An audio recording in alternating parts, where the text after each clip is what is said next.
my cabinet colleague, Honorable Malik Samaraweera, Your Excellency High Commissioner for Australia in Sri Lanka, Bryce Hutchison, the President of the Ceylon Chamber of Commerce, Resident Director of the World Bank, distinguished invitees, ladies and gentlemen. First of all, may I thank the High Commissioner and my good friend, Bryce Hutchison, for inviting me to address this important and timely conference on the application of technology in enhancing Sri Lanka's trade facilitation process.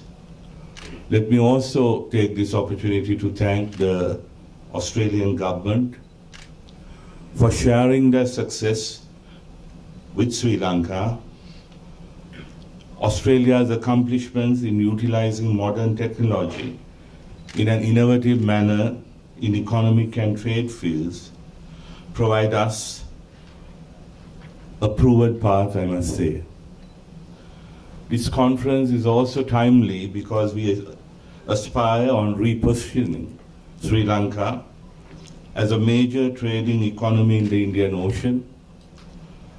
And as you know, Sri Lanka has been since ancient times a trading hub, and it is only in the recent past that we had regressed into an inward-looking country. But today, under the National Unity Government, we are striving to transform that trajectory and return to our original self as a trading nation, as an outward-looking nation, in one of the most important sea routes in the Indo-Pacific region. Ladies and gentlemen, we have taken the first steps towards this process of reorientation of the economy as market access to nearly 750 million population in the European Union was regained through the re-establishment of the GSP Plus concession earlier this year. The results are already showing as total exports in the first 8 months of 2017 have grown by 7.6%. Through the GSP Plus facility, seafood exports recorded an 82% increase, while the apparels, I've been told, has grown by 12.2% in August this year. We are negotiating three important trade agreements with India, with China, and with Singapore, which will gain further market access for our exports. When this process concludes in a fruitful manner, our exports will have duty-free access to nearly 2.5 billion people in the region. Also, ladies and gentlemen, the tariff liberalization is also one part of the broader trade liberalization agenda of the government. Today, the major gains in trade liberalization are to be made in the process of trade facilitation by improving the efficiency of cross-border transactions and reducing the transaction cost of trade. In order to realize Sri Lanka's ambition to become the Indian Ocean trading hub, it is essential that we streamline our trade processes to ensure efficiency, transparency, and integrity in a rules-based environment.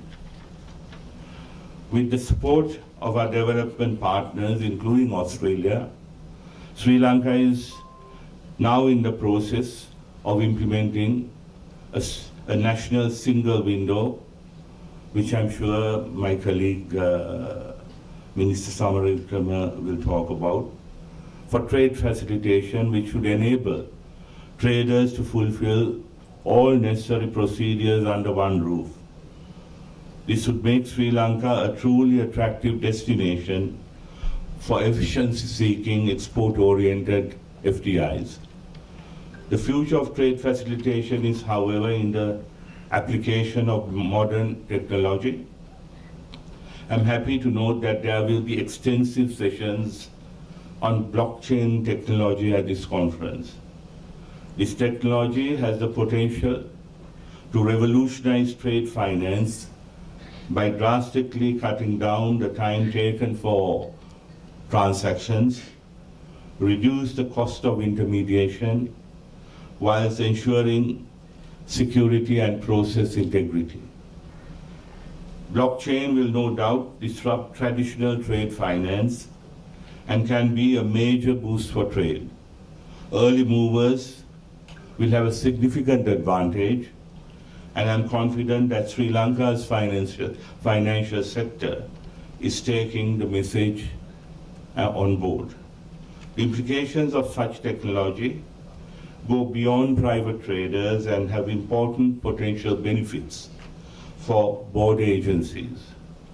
Blockchain technology can enable customs to audit supply chains in real time, trace the provenance of suspicious transactions, and identify problematic cargo in advance.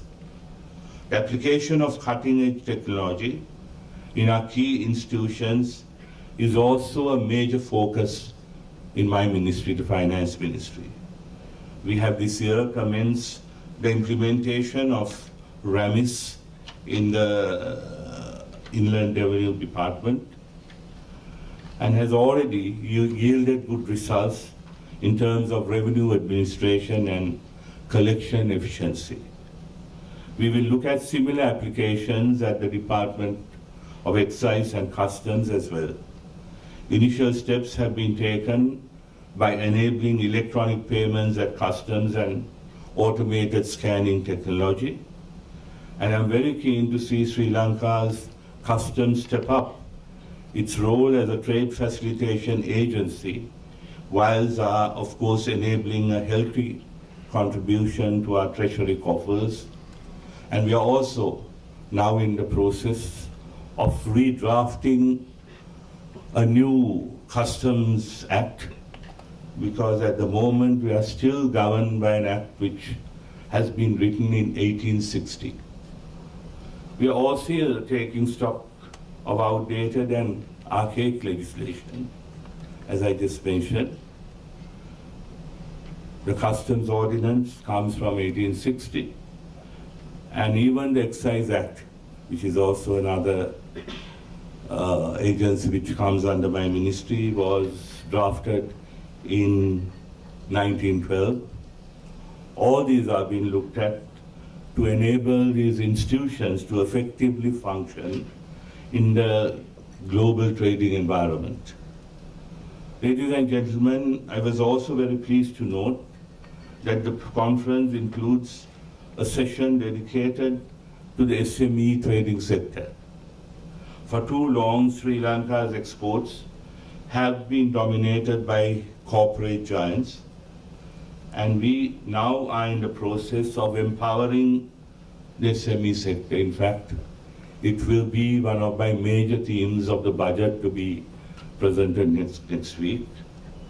And we hope that the SME sector will become the driver of export growth in the future.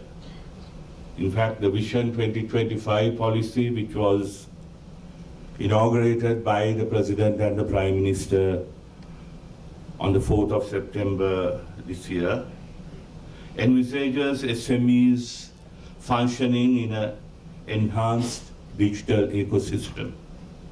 Since financial transaction risk is a major barrier to SME access to markets, blockchain technology can go a long way towards improving SME export potential. Ladies and gentlemen, in addition to a trading hub, Sri Lanka also aims to be a financial hub, with the new Colombo International Financial Center being positioned as a location for investment in cutting-edge innovative finance. This confluence of trade and finance markets makes Sri Lanka an ideal candidate to lead the way in terms of trade finance technology and other tech innovations for trade and logistics. As I pointed out at the outset, this conference on Tech for Trade is indeed timely. In our first 2 years of government, we focused on stabilizing the economy following a period of macroeconomic imbalance. Now we are poised for growth that is led by exports, facilitated by technology, and driven by SMEs, entrepreneurs, and startups.